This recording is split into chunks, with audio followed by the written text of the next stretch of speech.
Most of us have probably heard of bass before. The bass adds a bit of rhythm to a song, and maybe you think it's a hard instrument to play, but once you master the C scale, you will be able to mimic your favorite song, or maybe even make your own.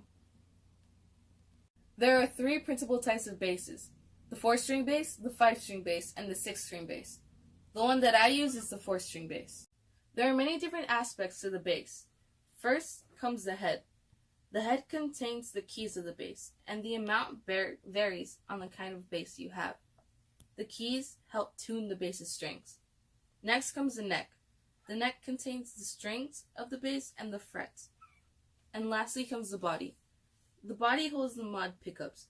These little black boxes help measure the frequency and also help collect the sounds that the bass makes. It also has the knobs, which help measure your volume and the clarity of the bass. You can adjust both to your liking. And lastly is the actual body, which holds the entire thing together. Each string on the bass has a different note. First is the E string. Next is the A, D, and G. The small metal bars on the neck of the bass are called frets. They're what separate each note from each other, and they also help you remember about your hand placement and where notes are on the bass. Hand placement is vital when learning how to play the bass. Whether you are learning a simple scale or you are learning a very complex bass line, you need to know how to do this. First, pretend as if you are holding an egg in your hand and make a C shape. Once you have that, place your hand right under the neck so that your thumb is in the middle and that each of your fingers can get a separate fret. Once you have that, you can play any note of your liking. After you have positioned your hand, just pluck a string and play a note. There are 2 different ways to position your right hand on the bass. The first is with your fingers. You use your thumb, your index finger, and your middle finger. First, place your thumb on this little black box called the mod pickup. Next, place your fingers in an angled position on the first string so that both fingertips are just on that one string.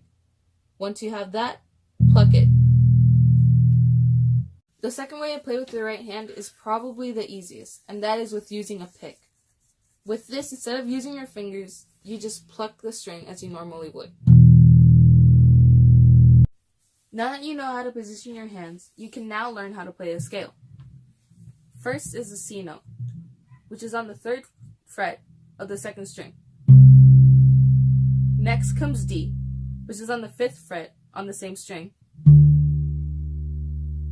Now go 1 string down and play on the 2nd fret. That's the E note. After that, slide 1 over on the same string. That's F. Now go to the 5th fret of the same string, which would be G. Then go to the last string, the 4th string, on the 2nd fret and play A. Go to the 4th fret of the same string and play B. And finally, play C, which is 1 fret over on the same string. Once you put all the notes together, it should sound like this.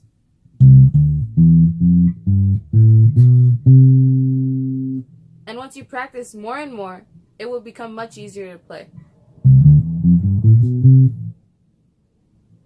Now that you know how to play a bass scale, you can make your own rhythms, your own songs, or even just play around if you want.